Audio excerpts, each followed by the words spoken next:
There's nothing worse than being sober and miserable. Let's talk about the difference between being dry and truly being in recovery, and how to stay serene in the middle of life's hustle and bustle, right here on Spiritual Remedy.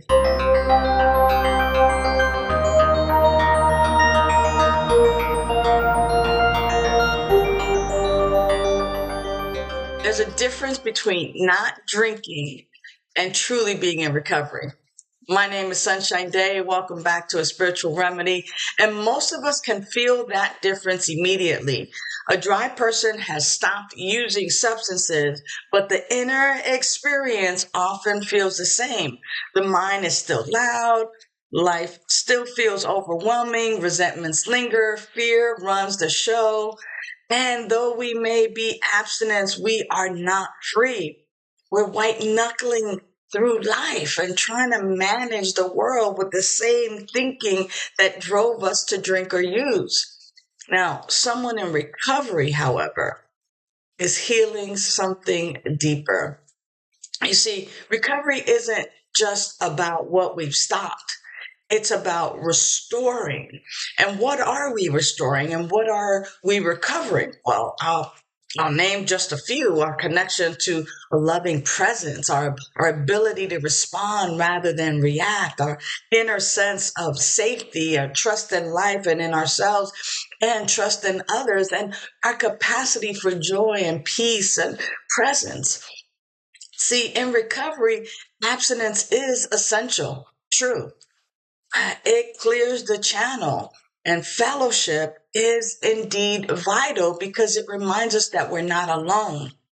Our spiritual practice is what transforms us from surviving to thriving to living fully and freely. And without a spiritual practice, the hustle and bustle of life can feel unbearable. Ask me how I know. The deadlines, the family dynamics, the finances, the world events, and holiday expectations, like these pressures, they don't cause our disturbance, but they do reveal what's underneath that is unhealed. But that's another talk show right there. A spiritual practice doesn't remove the noise. It just gives us another place to stand.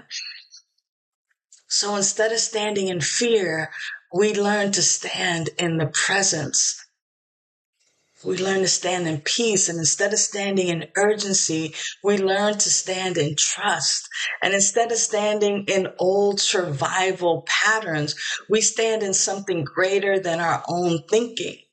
So here's a quick yet profound spiritual practice that you can use anywhere: in traffic, before a meeting, between appointments, or when your mind starts racing. If you know me, you know that I love this kind of spiritual practice because it's easy and simple.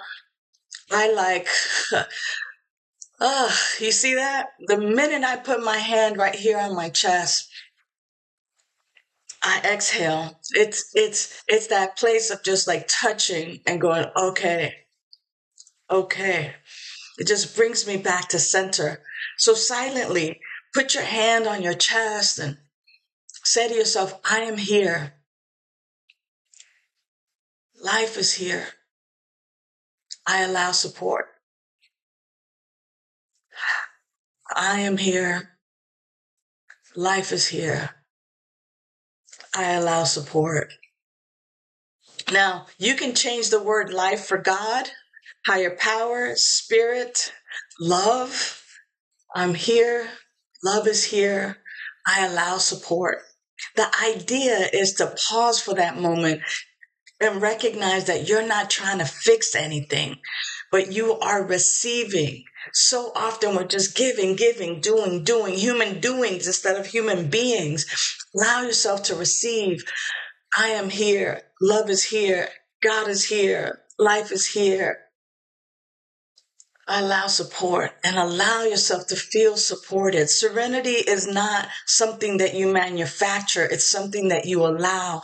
In particular, when you stop resisting the moment and remember that you're not doing life by yourself. You're not alone.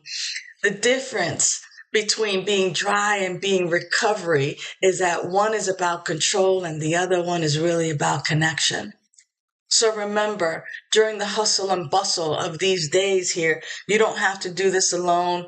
Recovery was never meant to be a solo journey. If you're looking for spiritual support, for grounding practices and a community that understands both sobriety and recovery and real life, I invite you to visit my website, vidaslc.org.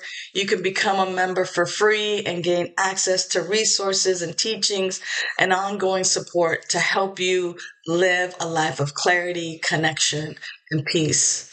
Let yourself be supported. Life is already on your side. Until the next time, know that you are loved.